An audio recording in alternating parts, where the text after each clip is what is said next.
दुनिया की सबसे हैरत अंगेज चीजें जिन्हें देखकर वैज्ञानिक पागल हो।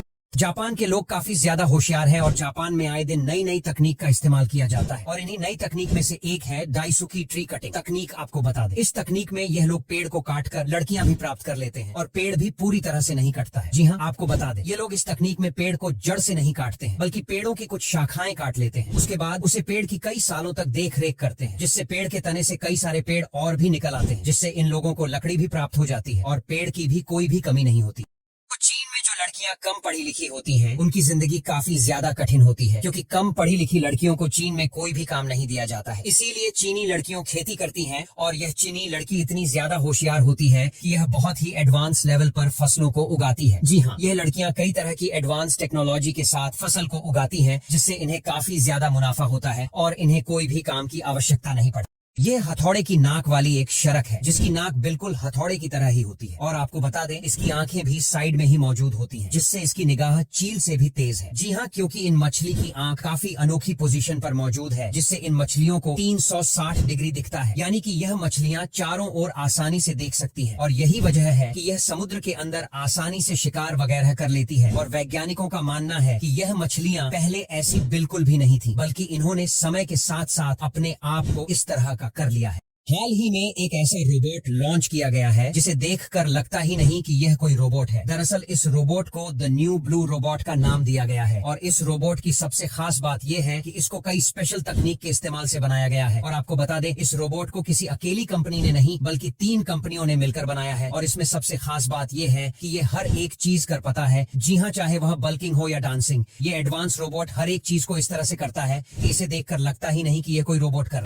यह दुनिया का सबसे खतरनाक गेम है। दरअसल इस गेम को माउंटेन क्लाइंबिंग गेम के नाम से जाना जाता है और इस गेम को खतरनाक इसलिए माना जाता है क्योंकि इस गेम में प्लेयर्स रस्सी के सहारे ऊंचे ऊंचे पहाड़ों पर चढ़ते हैं, जिससे काफी खतरा रहता है और कई बार लोग नीचे गिर भी जाते हैं और इन लोगों को बड़ी छोटा भी आ जाती है। लेकिन इसके बावजूद भी प्लेयर्स इन बड़े बड़े और ऊंचे पहाड़ों पर चढ़ते हैं और अपने नाम के कई रिकॉर्ड बनाते हैं।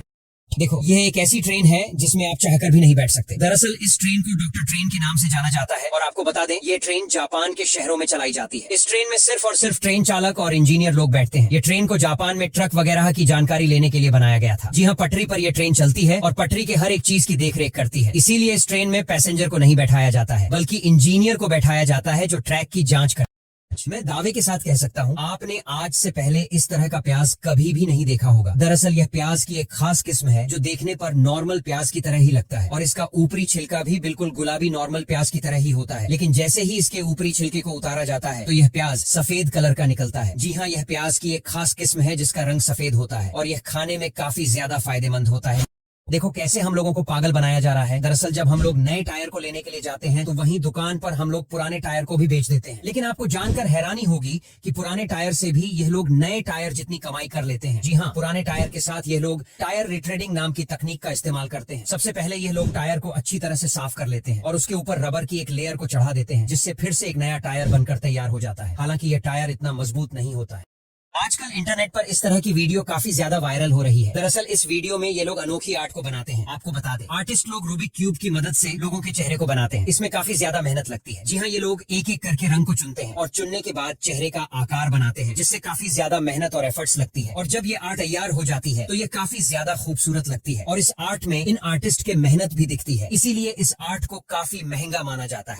देखो, जहाँ पूरी दुनिया में अब कंक्रीट से घर बनाए जा रहे हैं, वहीं थाईलैंड के लोग आज भी ट्रेडिशनल तरीका का इस्तेमाल कर रहे हैं। दरअसल यह लोग अपने घरों की छत पर टाइल्स वगैरह लगाने के लिए मिट्टी का इस्तेमाल करते हैं, क्योंकि इस तरह से बने हुए घर सर्दियों में गर्म रहते हैं और कहीं गर्मियों में ठंडे भी रहते हैं, जिनसे कोई भी मौसम में इन थाईलैंड के लोगों को कोई दिक्कत नहीं होती है।